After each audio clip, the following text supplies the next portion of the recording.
শুভ সকাল রুনিয়া। শুভ সকাল জোহার, এবং সেই সাথে শুভ সকাল আপনাদের সকলকে যারা এই মুহূর্তে যুক্ত হচ্ছেন যমুনা টিভির পর্দায় দেশ এবং দেশের বাইরে থেকে আমাদের নিয়মিত আয়োজনে সকালের বাংলাদেশে। আমি রুনিয়া আছি এবং আমি জোহা। রুনিয়া, আজকে সকালে আমরা এমন একটা খবর দিব, সেটা হচ্ছে সকাল যেটা ছাড়া হয় না, সেটা হচ্ছে চা। আচ্ছা, কিন্তু সেই চায়ের প্রতি মানুষের ভালোবাসা এবং দুর্বলতাকে কাজে লাগিয়ে এক ধরনের অসাধু ব্যবসায়ীরা মানুষকে ঠকানোর জন্য কাজ করেন, সেইটা নিয়ে একটা রিপোর্টিং রয়েছে। এছাড়াও অ্যান্টিজেন পরীক্ষা নিয়ে একটা রিপোর্ট রয়েছে, আরও রয়েছে বেশ কিছু খবর। আমি সেগুলো খবরে যাচ্ছি। আর প্রথমে যাচ্ছি অ্যান্টিজেন পরীক্ষার খবরে। আজ থেকে বিনামূল্যে করোনার অ্যান্টিজেন পরীক্ষা শুরু হচ্ছে। প্রাথমিকভাবে দেশের 10টি জেলায় এই কার্যক্রম চলবে। সন্দেহভাজন করোনা রোগী যাদের উপসর্গ রয়েছে শুধু তাদেরই অ্যান্টিজেন পরীক্ষা করা হবে। বিশেষজ্ঞরা বলছেন, দেরিতে হলেও অ্যান্টিজেন পরীক্ষায় মিলবে দেশে কোভিড আক্রান্তের প্রকৃত পরিসংখ্যান। দেশ জুড়ে আক্রান্ত প্রায় 5 লাখ মানুষ, আর মৃত্যুর কোটা 7,000 ছুঁই। দেশে সীমিত আকারে করোনা পরীক্ষা নিয়ে শুরু থেকেই ছিল সমালোচনা। সেপ্টেম্বরে পিসিআর টেস্টের পাশাপাশি অ্যান্টিজেন পরীক্ষার অনুমতি দেয় স্বাস্থ্য বিভাগ, তবে সেটাও শুরু করতে কেটে গেল প্রায় 2.5 মাস। দর্শক, ভাবুন তো, আপনার জন্য করে দেয়া পথে আপনি স্বাভাবিকভাবে হাঁটতে পারছেন না, আবার হাঁটলেও বিড়ম্বনা বা নিরাপত্তাহীনতার ভয় তাড়া করছে সব সময়। রাজধানীর মিরপুরের 10 নম্বর গোল চত্বরে প্রতিটি পথই অবৈধ হকারদের দখলে, যা নিয়ে ত্যক্ত বিরক্ত স্থানীয়রা। বারবার বলেও কোনো কাজ হচ্ছে না। এ নিয়ে প্রতিবেদন করেছেন আহমেদ রেজা, ছবি তুলেছেন সজীব আহমেদ। দর্শক, আমার পেছনে এটি একটি ফুটপাত। এই ফুটপাতে কেমন করে মানুষ হাঁটে সেটি আপনাদেরকে একটু দেখাতে চাই।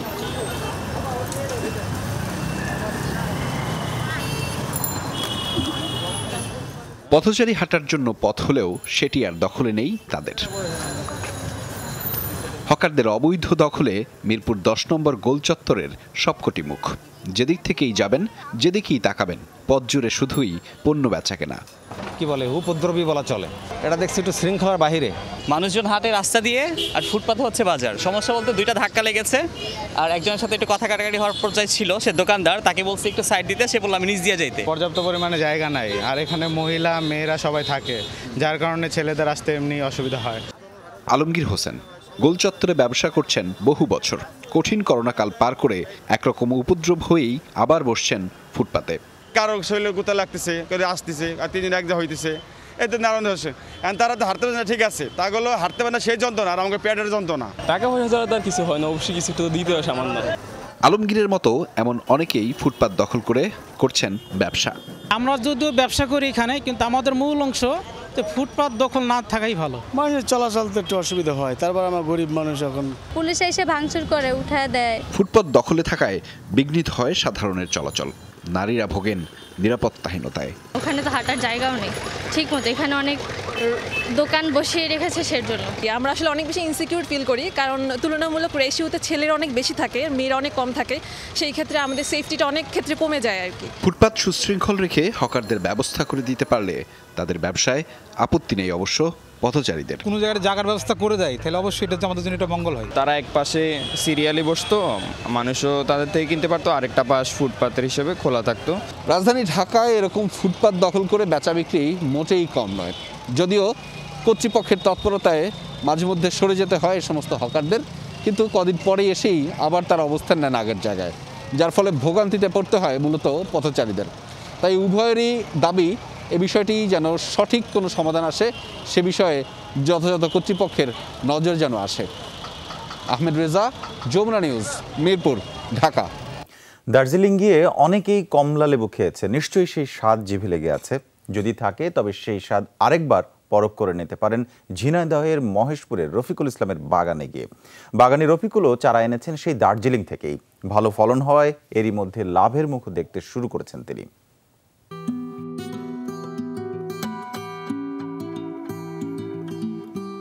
দৃষ্টিনন্দন এই বাগানটি ঝিনাইদহের মহেশপুরের একেবারে সীমান্ত লাগোয়া। পাশ দিয়ে বয়ে গেছে ইছামতি নদী। প্রাকৃতিক সৌন্দর্য আরও অপরূপ হয়ে ধরা দিয়েছে চাপাতলা গ্রামের রফিকুল ইসলামের এই বাগানে এসে।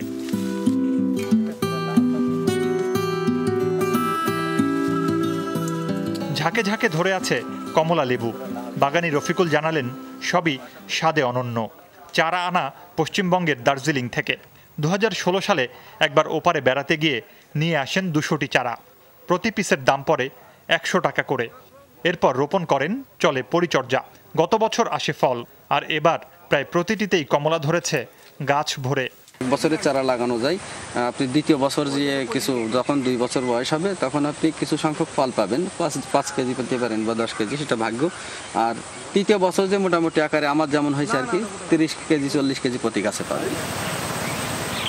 রফিকুলের কমলালেবু চাষে সাফল্য দেখে আশপাশের অনেকে অনুপ্রাণিত। দূর দূরান্ত থেকে অনেকেই আসছেন বাগান দেখতে।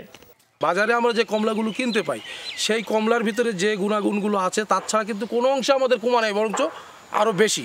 আমি এটা নিজে একটা বাগান করব, যার কারণে এই বাগানটা আমি দেখতে আসছি, শুনেছি যে এখানে একটা খুব কমলা বাগান হয়েছে। মাদারপুর থেকে আসলাম স্বতঃস্ফূর্তভাবে এই কমলা বাগানটা দেখার জন্য, তো এই জন্য আমি অত্যন্ত প্লিজড। তো এটা যদি ব্যাপকভাবে সবাই এই চাষটা উদ্যোগ নেয় তো আমার মনে হয় এটা দামেও অনেক সাশ্রয় হয়ে যাবে। স্থানীয় কৃষি অফিস সাধ্যমতো চেষ্টা করছে রফিকুলকে সহায়তা করার। সাথে চলছে কলমের মাধ্যমে চারা সারা দেশে ছড়িয়ে দেওয়ার চেষ্টাও। আমরা এখান থেকে আমাদের মানুষের বিভিন্ন প্রান্তে আমরা চারা এই ছড়াই দিচ্ছি। এছাড়া আমাদের ঢাকা থেকে আমাদের খানবাড়ি থেকে একটা প্রকল্প আছে সাইট্রাস প্রকল্প, তার মাধ্যমে আমরা বাংলাদেশের বিভিন্ন প্রান্তে আমরা 13,000 চারা এখান থেকে ছড়াই দিচ্ছি। কৃষি কর্মকর্তা জানালেন, সাধারণত টানা 10 বছর ভালো ফলন দিতে পারে দার্জিলিং কমলা। এরপর ধীরে ধীরে কমবে, তবে ফল ধরবে 15-16 বছর পর্যন্ত। মুর্শিদুজ্জামান হিমু, যমুনা নিউজ। দর্শক, দার্জিলিংয়ের কমলা আমরা বাংলাদেশের ঝিনাইদহে বসে পাচ্ছি এবং বাংলাদেশের মানুষের জন্য সত্যি একটি সুন্দর খবর দিয়ে আমরা, এই ছিল আজকের সকালের বাংলাদেশে আমার হাতে খবর। আমি চলে যাচ্ছি মূল সেটে। রুনিয়া আছেন, রুনিয়া দেখছিলেন খুবই চমৎকার এবং আশা জাগানিয়া ব্যাপার। এবং এটাতে কিন্তু দেখেন একজন থেকে আরেকজন অন্যরাও কিন্তু অনুপ্রাণিত হচ্ছে। এবং সবচেয়ে বড় কথা যে তিনি যে বলছিলেন যে হয় না মানে গুণাগুণ কোনো দিকেই কম না, তার মধ্যে সবচেয়ে বড় ব্যাপার হচ্ছে স্বাদে অনন্য। কারণ আমরা বাজার থেকে যে কমলাটা কিনি, আরেকটা ব্যাপার হলো সেটি কিন্তু মানে সরাসরি বাগান থেকে নিয়ে আসা, বাগান থেকে নেওয়া ফ্রেশ হচ্ছে। এবং আমরা বাজার থেকে যেটা কিনি সেটা তো ইম্পোর্ট করে যেগুলো আসে সেগুলোতে একটা সময় অবধি হয়তো শেলফে থাকে। সোনাফলা বাংলাদেশের মাটি, সোনাফলা বাংলাদেশের মাটি। এই চারাগুলো ছড়িয়ে পড়ুক বাংলাদেশে, যাতে আমিও হয়তো একটা কিনে গাছে লাগানোর চেষ্টা করতে পারে। তো দর্শক, এই মুহূর্তে দিচ্ছি ছোট্ট একটা বিরতি। বিরতির পর যখন ফিরবো তখন আমাদের সঙ্গে একজন অতিথি থাকবে, তার সাথে কথা বলবো এবং আরো সব আয়োজন থাকছে নিয়মিত।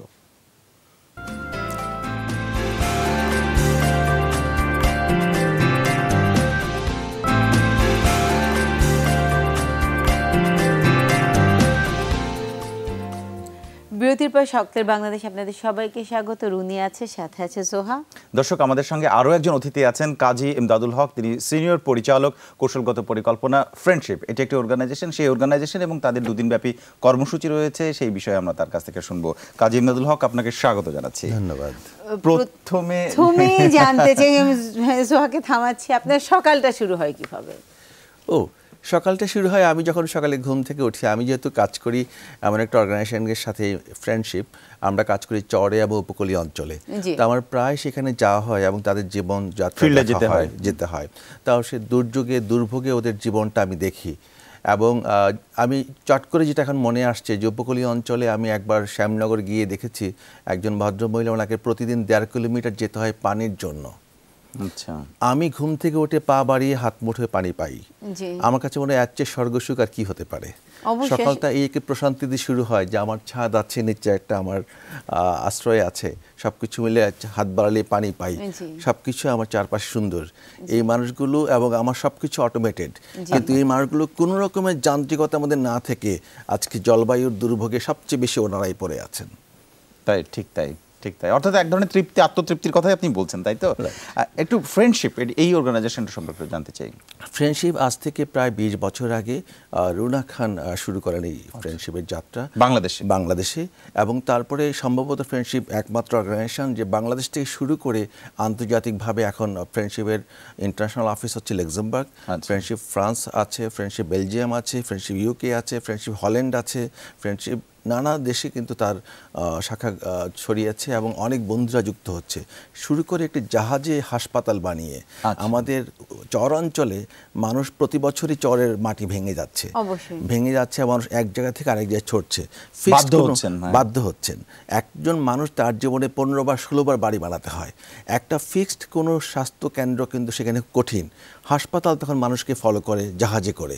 এখন সেই জাহাজ পরিপূর্ণভাবে আমাদের আন্তর্জাতিক বন্ধুদের সাহায্যে এবং আমাদের দেশীয় যারা আছেন সুদী এবং যারা বিশেষজ্ঞ আছেন তাদের সমন্বয়ে আমাদের একটা নিবেদিত টিম আছে, তারা মিলে এই জাহাজে স্বাস্থ্যসেবা দিয়ে থাকেন। এবং জাহাজে কিন্তু গ্রামে এবং মানে মানুষের বাড়ি বাড়ি লেভেলে আমাদের একটা স্ট্রাকচার আছে, আমরা বলি 3 টিয়ার হেলথ মডেল, সেই মডেল আমরা কাজ করছি। আচ্ছা, ফ্রেন্ডশিপের আমি একটা প্রাথমিক ধারণা পেলাম, অর্থাৎ মানুষের যে মৌলিক প্রয়োজনগুলো তৈরি হয় সেটা হচ্ছে যে চিকিৎসা, তারপরে বাসস্থান, সেই জায়গাগুলোতে শিক্ষা, সেই সমস্ত জায়গাগুলোতে যে বাধার সম্মুখীন হয় এবং প্রাকৃতিক কারণে তাদেরকে আপনারা সহযোগিতা করেন। এটা আসলে কি ধরনের সহযোগিতা? তাদেরকে সচেতন করে নাকি তাদেরকে আপনারা অবকাঠামোর জায়গা থেকে সহযোগিতা করেন বা তাদেরকে এডুকেশনের জায়গায় এনরিচ করেন? আমরা 4টা বিষয়কে প্রাধান্য দিই। প্রথম হচ্ছে তাদেরকে সচেতন করি। এখন স্বাস্থ্য, শিক্ষা, তাদের অর্থনৈতিক উন্নয়ন এবং তাদের যে অধিকার এবং সেই পাশাপাশি আমাদের সাংস্কৃতিক যে চেতনা সেটা নিয়ে সচেতন করি। তারপরে তাদের মাঝে আমরা কিছু দক্ষতা পৌঁছানোর চেষ্টা করি, দক্ষ জনগোষ্ঠী হিসেবে গড়ে তোলার চেষ্টা করি। কারণ দুর্যোগ চাইলে মোকাবেলা করা যায় না। আপনি চাইলে আপনার একটা ভালো কিছু করে ফেলতে পারবেন না যদি নির্দিষ্ট দক্ষতাটা আপনার না, যে আগামী বছর থেকে বন্যা হবে না এটা তো চেঞ্জ করে ফেলা যাবে না। অতএব তার সাথে কিভাবে সহনশীল হওয়া যাবে, অ্যাডাপটিভ হওয়া যাবে সেটা আমরা শেখানোর চেষ্টা করি এবং কত তাতে রেসপন্স করা যাবে। রাইট। তারপর আমরা যেটা করি, আমরা যে অবকাঠামোর দিকে যদি কোনো রকমের তাদের কোনো চ্যালেঞ্জ থাকে, সেই চ্যালেঞ্জটা খানিকটা আমাদের যেমন ওভাল শিপের একটা প্লেন্থ আছে, এটা রেজড প্লেন্থ। এটা ওভাল শিপ হওয়ার কারণে বন্যার পানি নেমে এটাকে ভাঙতে পারে না, এবং বন্যা এলাকার জন্য এটা একটা আশ্রয় কেন্দ্র। এরকম কিছু আধুনিক প্রযুক্তি চিন্তা চেতনা দিয়ে আমরা কিছু অবকাঠামো তৈরি করি। সর্বশেষ যেটা করি, সরকারের সাথে তাদের সাথে একটা যোগসূত্র তৈরিতে আমরা একটা ভূমিকা রাখি, এবং সরকার সারা দেশের জন্যই কাজ করছেন। সরকারের কাজের সুফলটা যেন ওদের কাছে পৌঁছয় এবং সরকারের যেন ওদেরকেও ওদের কর্মপরিকল্পনার মধ্যে অন্তর্ভুক্ত রাখতে পারেন, সেই সাথে আমরা একটা যোগসূত্রের ভূমিকা পালন করি। এখানে এই যোগসূত্র যখন আপনারা তৈরি করছেন, যেটা হয়তো আমার মনে হয় সোহাও জানতে যাবে, তো একটা বিশাল একটা কর্মশক্তির তো প্রয়োজন হয়। তো সেই কর্মশক্তিটা কোথা থেকে আপনারা? আপনি যে বলেন ফ্রেন্ডশিপের বিউটি এবং স্ট্রেংথ, সেই কর্মশক্তিটা সেখানেই। সেটা হচ্ছে আমরা আমাদের নিবেদিত প্রাণ একটা কর্মী বাহিনী আছে, তো তার পাশাপাশি আমরা প্রত্যেকটা কমিউনিটিতে স্বেচ্ছাসেবক গড়ে তুলি। এই স্বেচ্ছাসেবকরা স্বাস্থ্যের জন্য স্বেচ্ছাসেবক হয়, এদেরকে আমরা ফ্রেন্ডশিপ কমিউনিটি মেডিকেট বলি। আমরা আবার লিগেল এইড সার্ভিস দেওয়ার জন্য প্যারালিগেল গড়ে তুলি, যেন মানুষ যখন ডোমেস্টিক ভায়োলেন্স হয়, ডাউরি হয়, নানা রকম যৌতুক সব নানা রকম বিষয়তে যখন সে কী করবে, কী কর্তব্য বড় কার সাহায্য চাইবে, তখন প্যারালিগেল তাকে সাহায্যটা বলছে। আমরা যখন দেখি যে তার সোলার টেকনোলজি একটা বড় একটা বিষয়, গ্রিন পাওয়ার, গ্রিন এনার্জির জন্য আমাদের কাজ করতে হচ্ছে, সেই জন্য আমরা প্যারা সোলার তৈরি করছি। আমরা এবং দুর্যোগের জন্য আমরা বন্যা ভলান্টিয়ার, ফ্লাড ভলান্টিয়ার তৈরি করছি এবং তাদের মাঝে দক্ষতা দিচ্ছি, তাদের মোটিভেশনটা আমরা সাহায্য করছি, তাদের মুগ্ধ মোটিভেশন, এবং তারা সমাজে যেন রেসপেক্টেড হয়, যার ফলে আমরা চলে এলো একটা আশ্রয় মানুষের থাকে, একটা সোর্স অফ ইনফরমেশন। আচ্ছা, এই যে সাধারণ মানুষের মধ্যে ভলান্টিয়ার করা, মানে অন্যদেরকে সহযোগিতা করা, এটি আমাদের কালচারের মধ্যে আছে, কিন্তু অর্গানাইজড ভাবে নিয়ে আসা, এই ক্ষেত্রে তাদেরকে তৈরি করেন কিভাবে, মানে তাদের সম্পৃক্ত করেন কিভাবে, এবং তাদেরকে আমরা যেটা জানতে চাই যে সেটা হচ্ছে তাদেরকে নির্বাচনী বা করেন কিভাবে, তারা কি নিজেরাই সদিচ্ছায় আসে? আমি এই প্রসঙ্গে একটা কথা বলবো, সেটা হচ্ছে আমাদের প্রত্যেকটা মানুষের মনে কিন্তু স্বেচ্ছাসেবার একটা আকুলতা আছে। আমরা স্বেচ্ছাসেবা অনুষ্ঠিত মানুষের সম্পর্কের জন্য কিন্তু সেতু হিসাবে কাজ করে। তো আপনি কারোর জন্য কিছু করছেন, এটি তো স্বেচ্ছাসেবা। এই কিছু করাটার মধ্যে কিন্তু সেবা করাটা, এই সম্পর্কটা তখন কিন্তু সেখানে সুতো বাঁধে। তো আমরা মানুষ কিন্তু এই টানটা ফিল করে, করতে চায়, পেতেও চায়। এই টানটাকে শুধু আমরা খুঁজে বের করি, এবং মানুষ যখন দেখে আমি ভালো কিছু করলে এটার জন্য রেসপেক্ট হচ্ছে, এটার জন্য মানুষ মূল্যায়ন হচ্ছে, এবং হয় কি ওখানে যে মানুষগুলো তার দুর্যোগ এবং দুর্ভোগে তারা জানে একা ভালো থাকা যায় না, সবাইকে নিয়ে ভালো থাকতে হয়, এবং সবাইকে নিয়ে ভালো থাকতে গেলে সবার সাথে সবাই হাত মেলাতে হয়। এবং তার চেয়ে বড় একটা বড় বিষয় যে হচ্ছে প্রত্যেকটা ওই সমাজ, গ্রামের যে সমাজগুলো আছে এখনও আমাদের দেশে, তারা প্রত্যেকে তার নিজস্ব একটা অবস্থান থেকে একটা ভূমিকা রাখার জন্য চায়। একজন যিনি বয়োজ্যেষ্ঠ মানুষ আছেন তিনি তার বুদ্ধি পরামর্শ দিচ্ছেন, একজন নারী এগিয়ে দিচ্ছেন, এবং একটা যুব ছেলে তাকে আবার হাত বাড়াচ্ছেন তাদেরকে সেবাটা দেওয়ার জন্য। কিছু মিলে আসলে এইটাকে আমরা তুলে ধরি, এটাকে তুলে ধরে এনে আমরা তাদেরকে একটা উপায় বলি এবং অন্যান্য যে উদাহরণগুলো তুলে দিই, এবং মানুষ যখন দেখে সত্যিই তো এই ব্যালেন্সড একটা টিম কমিউনিটি তৈরি হয়ে যায়, এবং সেইভাবেই তাদেরকে আইডেন্টিফাই করি। সবচেয়ে প্রথম ইচ্ছাটা হচ্ছে, প্রথম ক্রাইটেরিয়াটা হচ্ছে তার সদিচ্ছা, এবং দ্বিতীয়টা হচ্ছে তার চারিত্রিক পার্টটা। সে সমাজের কাছে, মানুষের কাছে সে স্বীকৃত কিনা, সেটা ভালো ছেলে। তাকে অনেক শিক্ষা হতে হবে, অনেক পড়াশোনা জানতে হবে, তাকে এইরকম হতে হবে ওইরকম হতে হবে তা না। কোনো সীমাবদ্ধতা মানুষের থাকতে পারে না যদি তাকে সদিচ্ছা থাকে। ইতিবাচক সুন্দর একটা কথা যে মানুষের জন্য মানুষ কিছু করতে চায়। এইরকম মানুষের সংখ্যা কত, এবং আজকে এবং আগামীকালকে 2 দিনের আপনাদের একটি কর্মসূচি রয়েছে, সেই কর্মসূচিটা সম্পর্কে একটু জানতে চাই। আচ্ছা, সেই আমাদের আমি যে কথাটা আজকে না বললেই না হয়, বাংলাদেশ আজকে সারা বিশ্বে যে প্রশংসনীয় ভলান্টারিজমের জন্য তার প্রধান কারণ হচ্ছে সিপিপি, সাইক্লোন প্রিপেয়ারনেস প্রোগ্রাম। আমাদের জাতির জনক বঙ্গবন্ধু শেখ মুজিবুর রহমান আমাদের স্বাধীনতার পরপরই 72-এর দিকে যখন এটা সূচনাতে উনি এটাকে একটা দিক নির্দেশনা দিয়েছেন। সেই সিপিপি কিন্তু প্রায় এখন 69,000 ভলান্টিয়ার সারা দেশে আছে, এবং সেটা সারা পৃথিবীর জন্য একটা বিস্ময় কেমন করে আজকে গত 4 দশকের উপরে এই ভলান্টিয়াররা প্রায় 5 দশক হতে চললো বংশ পরস্পরায় কিন্তু মানুষের জন্য কাজ করছে। যিনি আজকে বংশ পরম্পরায় কাজ করছে, যার 70 বছর 80 বছর হয়ে গেছে, তার ছেলে বা তার নাতি এখন ভলান্টিয়ার, সেও এখনো আছে। সে হয়তো এখন বলছে যে ঘূর্ণিঝড় আসলে এটা করতে হবে, ওইটা করতে হবে, এভাবে রক্ষা হতে হবে, মানে তথ্য সে জানে এখন। হ্যাঁ, আকাশের অবস্থাটা ভালো না, তোমরা এভাবে যাও, এভাবে যাও। সেই আদলে আমরা চেষ্টা করেছি আমাদের এই ভলান্টিয়ারদেরকে আমরা গড়ে তুলতে। আমরা বন্যায় একদম ভলান্টিয়ার তৈরি করেছি, তারা কেউ নৌকায় করে মানুষকে উদ্ধার করছে, কেউ মানুষকে আশ্রয় কেন্দ্রে নিয়ে যাচ্ছে, কেউ প্রাথমিক সেবা দিচ্ছে। অসাধারণ। আমরা এই বিষয়গুলো একটু ভেতর থেকে আরেকটু বিস্তারিত শুনবো আপনার কাছে, কিন্তু আমাদের এই মুহূর্তে একটা বিরতি দিতে হচ্ছে। দর্শক, আপনারা দেখছেন সকালের বাংলাদেশ। আমাদের সাথে আমাদের অতিথি আছেন কাজী এমদাদুল হক, সিনিয়র পরিচালক, কৌশলগত পরিকল্পনা, ফ্রেন্ডশিপ। তার সাথে আরও আলোচনা বাকি আছে, অনেক কিছু জানবার বাকি, কিন্তু এই মুহূর্তে পর্যন্ত ছোট্ট একটি বিরতি। আমাদের সঙ্গে থাকুন।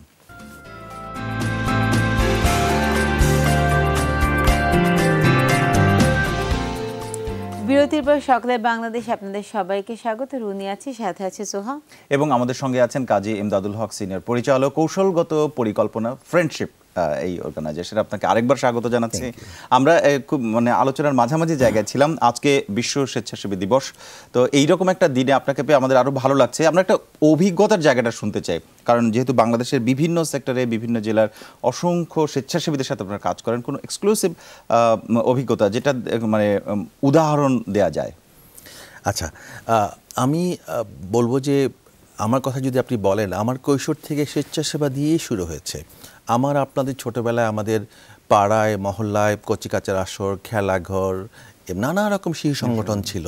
এই সংগঠনগুলো আমাদেরকে উদ্দীপ্ত করতো, আমাদেরকে নানা রকম নতুন নতুন অনুপ্রেরণায় আমাদেরকে তাড়িত করতো, এবং আমরা মানুষের জন্য মানবিক কারণে কাজ করার জন্য নিজেদেরকে ভালো মনে করতাম। একটা সময় আমাদের পরিচিতি হতো, ও একটা ভালো ছেলে, ও একটা ভালো মেয়ে, ও একটা ভালো মানুষ। আমাদের গাড়ি বাড়ি এগুলো আমাদের ব্র্যান্ড হতো না কখনই। আমরা কার ছেলে, কোথাকার কি, এগুলোর চেয়ে বড় কথা হচ্ছে ও ভালো মানুষ, ও ভালো ছেলে। এইটুকু শোনার জন্য, এইটুকু স্মাইলটা পাওয়ার জন্য কিন্তু আমাদের যার পর নাই ভালো হওয়ার জন্য অনেক কিছু আমরা করতাম, এবং সেটা আমাদের চারিত্রিক মানবিক বৈশিষ্ট্যগুলোকে সাজাতো পড়াশোনার পাশাপাশি। আজকে এগুলো অনেকখানি বিলীন, এগুলোকে জাগিয়ে তুলতে হবে।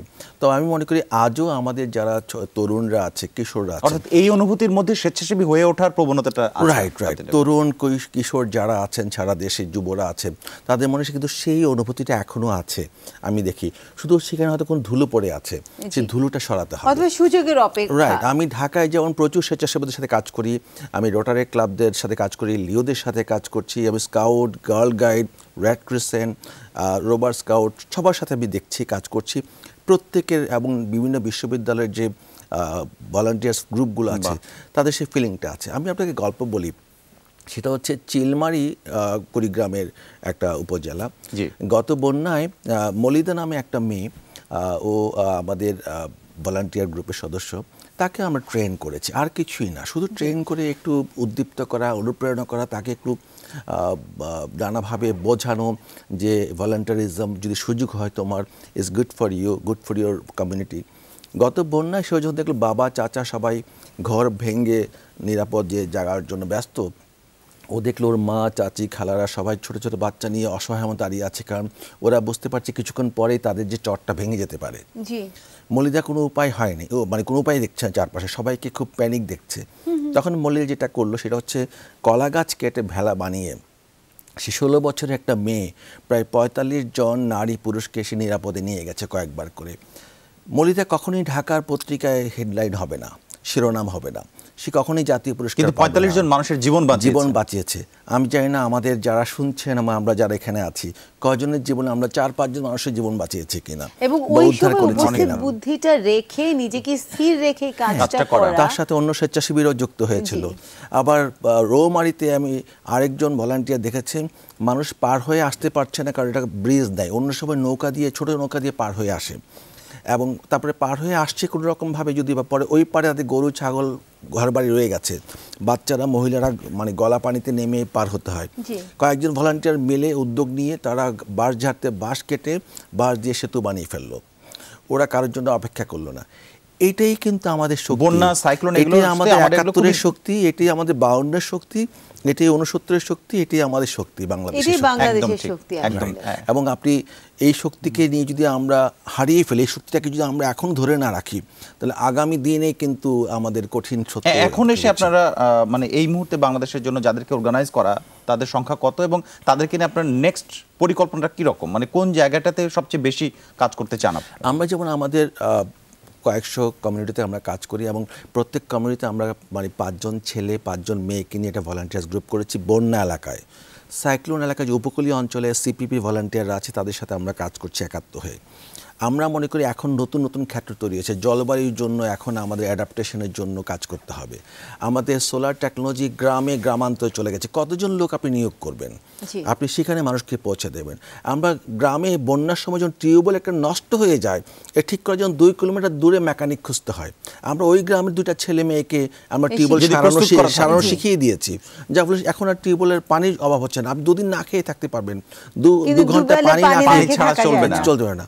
তো আমরা মনে করি যে বন্যা স্বেচ্ছাসেবক ফ্রেন্ডশিপ যেটা ইন্ট্রোডিউস করেছে ফ্লাড ভলান্টিয়ার, তাদেরকে একটা প্রাতিষ্ঠানিকভাবে আমরা এগিয়ে নিয়ে যাব। এবং দুর্যোগ এবং ত্রাণ মন্ত্রণালয়ের মাননীয় সচিব মহোদয়, মন্ত্রী মহোদয়, আমরা সাথে কথা হয়েছে, ওনারাও এটার জন্য উৎসাহী, ওনারাও চেষ্টা করছেন। সরকারের সাথে আপনারা ঠিক কিভাবে রিলেটেড, কারণ সরকার এই কাজগুলো করে না, আমরা যাই কিছু করি না কেন সরকারের যে ম্যান্ডেট আছে, সরকারের যে একটা দিক নির্দেশনা আছে তার আলোকেই করি, কমপ্লিমেন্ট করার জন্য।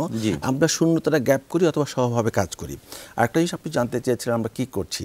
আজকে আমরা সারা দেশে, আজকে মংলায়, শ্যামনগর, আজকে কর্মসূচি, হ্যাঁ আজকে মংলাতে, শ্যামনগরে, কলাপাড়ায়, তারপরে হচ্ছে চিলমারিতে সাইকেল র্যালি হচ্ছে, গাইবান্ধায় নৌকা র্যালি হচ্ছে, কক্সবাজারে মোটরসাইকেল র্যালি হচ্ছে। উদ্দেশ্য হচ্ছে আমাদের দেশে এবং বিদেশে যেসব আমাদের মানুষরা স্বেচ্ছাসেবা দিচ্ছে, সবাই কিন্তু তরুণ তা না, অনেক বয়োজ্যেষ্ঠ মানুষরা স্বেচ্ছাসেবা দিচ্ছে, তাদেরকে স্বীকৃতি দেওয়া, তাদেরকে আমাদের সম্মান শ্রদ্ধা তাদেরকে নিবেদন করা, এবং শুধু তাই না আগামী দিনে যারা এগিয়ে আসছেন তাদেরকে উৎসাহিত করা, এবং দেশের মানুষকে জানানো যে নেপথ্যে থাকা এই মানুষগুলো আমাদের জন্য কিন্তু কাজ করে। সবচেয়ে বড় কথা তাদেরকে স্মরণ করা এবং সম্মান জানানো, এটা একটা ভালো ব্যাপার যে সম্মান করা। একটু কর্মসূচি সম্পর্কে জানতে চাই, 2 দিন ব্যাপী কর্মসূচি কি কি থাকছে? আচ্ছা, তো আজকে সাইকেল র্যালি, মোটরসাইকেল র্যালি, নৌকা র্যালি তো নানা প্রান্তে হচ্ছে, সেটা ভলান্টিয়ার অংশগ্রহণ করছে, এবং তারা সুন্দর ক্যাপ টেপ পরে অংশগ্রহণ করবে, এবং তাদের মাঝে একটা উদ্দীপনা জাগানো। ওদের সবাইকে তো আমরা স্টেজে কখনো নিয়ে এসে মাল্যভূষিত করতে পারি না, ওদেরকে আমরা মেডেল দিয়ে একদম ভীষণভাবে মুগ্ধ করতে পারি না, ওরা অনেক দূরেই থাকে।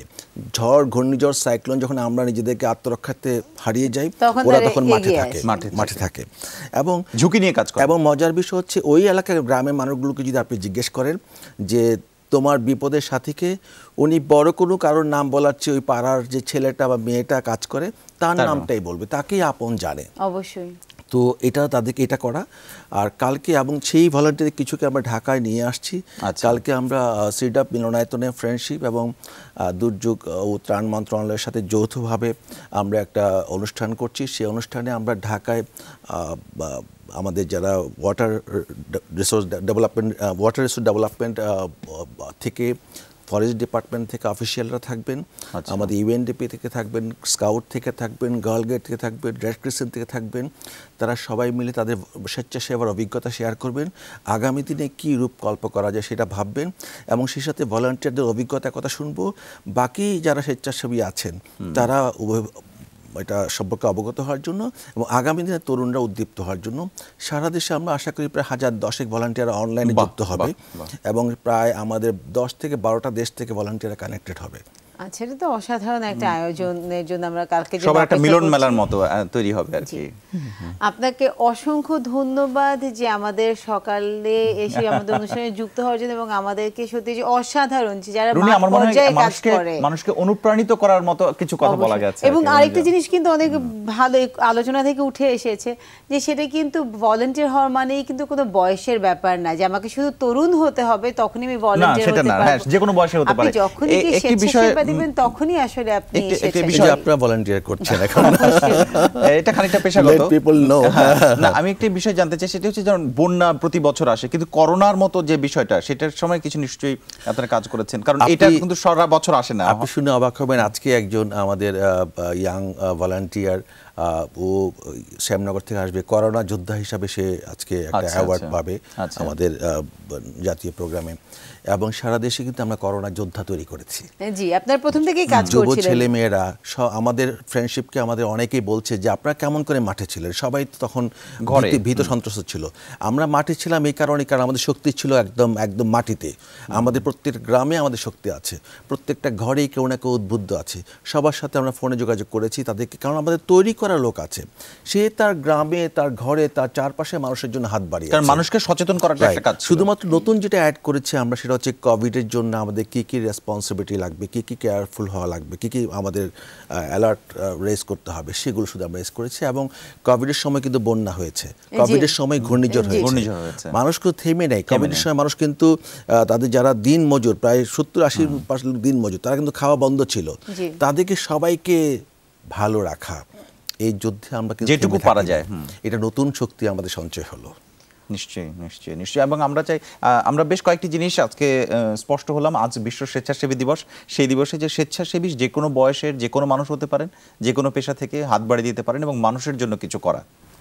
আমরা চাই সেটির দিকে নিশ্চয়ই মানুষ আরও এগোবে এবং উৎসাহী হবেন। অবশ্যই আপনাকে সেজন্য অসংখ্য ধন্যবাদ আমাদেরকে এভাবে অনুপ্রাণিত করবার জন্য। ধন্যবাদ আপনাকে, ধন্যবাদ সবাইকে যারা এগিয়ে এসেছেন। কাজী ইমদাদুল হক, আপনি এসেছেন এবং আপনার অর্গানাইজেশন, সবাইকে যারা এই কাজের সাথে জড়িত তাদের সবাইকে ধন্যবাদ জানাচ্ছি। ভালো থাকবেন। তো দর্শক, আপনিও এগিয়ে আসুন। যদি আপনার মনে মনে এরকম কোনো ইচ্ছা থাকে, কেন নিজেকে আটকে রাখা, যুক্ত হয়ে পড়ুন কোনো না কোনো মহৎ কাজে। এই মুহূর্তে যেটা প্রয়োজন সেটা হচ্ছে ছোট্ট একটা বিরতি। ফিরছি একটু পরেই।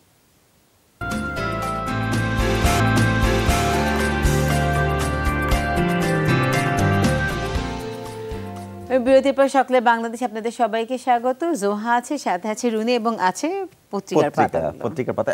ইনফ্যাক্ট আজকে শুরুতে আমরা আমাদের চ্যানেলের কিছু শিরোনাম সংবাদগুলো আমরা জানিয়েছি এবং আশা জাগা নিয়ে একটা খবর জানিয়েছি।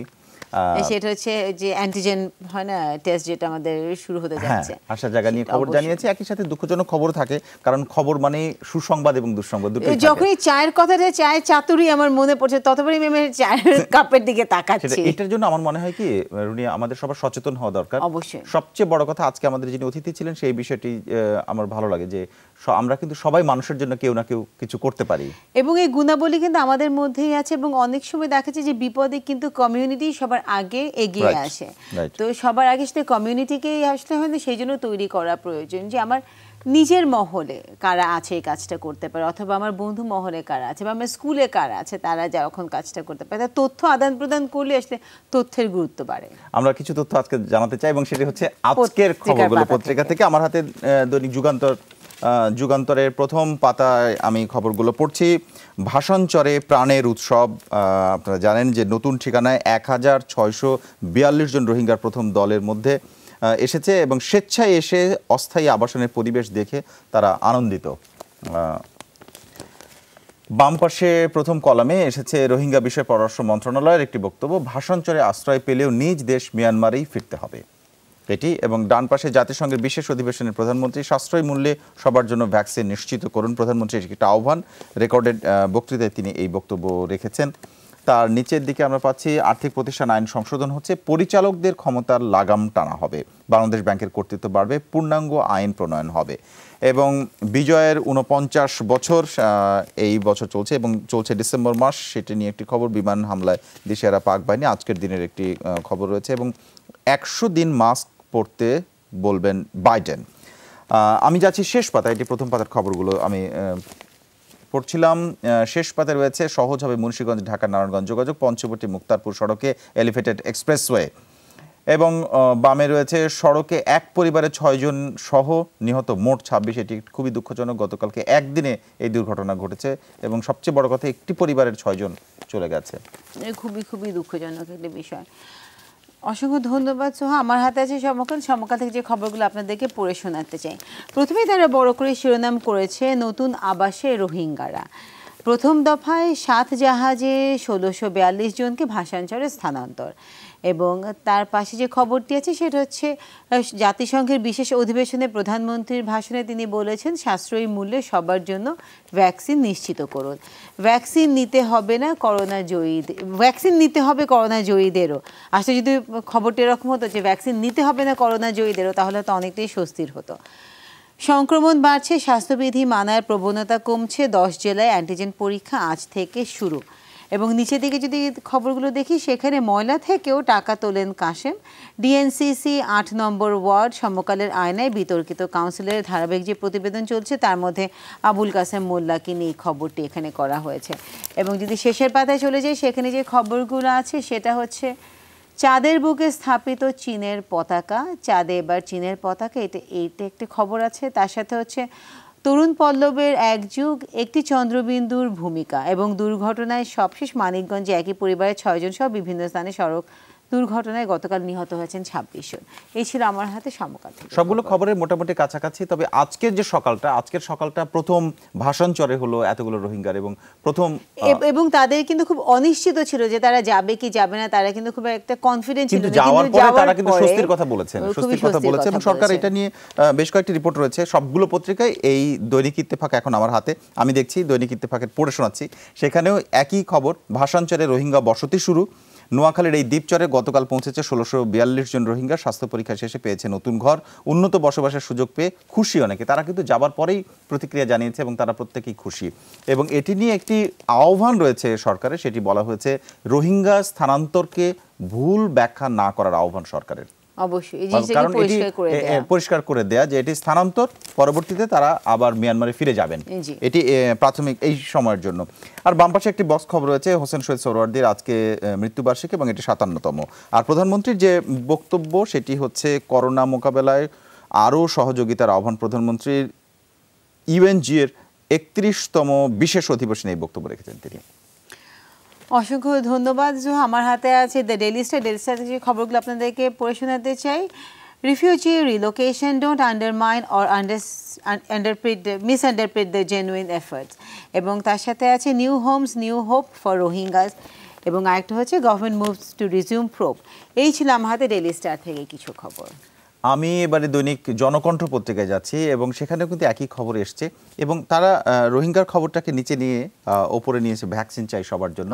এটি প্রধানমন্ত্রীর একটি আহ্বান এবং আমি মনে করি অত্যন্ত রাইট প্ল্যাটফর্মে গুরুত্বপূর্ণ সময়োপযোগী গুরুত্বপূর্ণ একটা জায়গায় তিনি আহ্বানটা জানিয়েছেন। কারণ হচ্ছে করোনা এখন আসলে একটি দেশের বা কোন একটি গোষ্ঠীর সমস্যা না, এটা বিশ্বের একটা সমস্যা। কাজে কোনো একটি দেশ আসলে মুক্ত থাকতে পারবেন না, কারণ তার দেশ থেকে যখনই আরেক দেশে মানুষ যাবেন এটা ছড়িয়ে পড়ছে। কাজেই এই যে আহ্বানটা যে ভ্যাকসিন উৎপাদনে উন্নয়নশীল দেশে প্রযুক্তি স্থানান্তরের প্রতিশ্রুতিবদ্ধ হতে হবে, দারুণ। আমি মনে করি খুবই আমাদের মনের কথা বলেছেন উনি। জাতিসংঘ সাধারণ পরিষদের বিশেষ অধিবেশনে প্রধানমন্ত্রী ভার্চুয়াল ভাষণ, সেখানে বলছেন ভ্যাকসিন চাই সবার। মূলত এটি শিরোনাম করেছে, করোনা মোকাবেলায় বৈশ্বিক সহযোগিতার আহ্বান জানিয়েছেন তিনি। প্রধানমন্ত্রী আরেকটি বক্তব্য, এটি আজকের কর্মসূচি। প্রধানমন্ত্রী বিজিবির প্রশিক্ষণ সমাপনী কুচকাওয়াজে বক্তব্য দেবেন আজ। ভ্যাকসিন নিয়ে প্রতারণার ফাঁদ, সতর্ক না হলে মহা বিপদের সংখ্যা, এটি একটি বিশেষ রিপোর্ট। বাম পাশে রয়েছে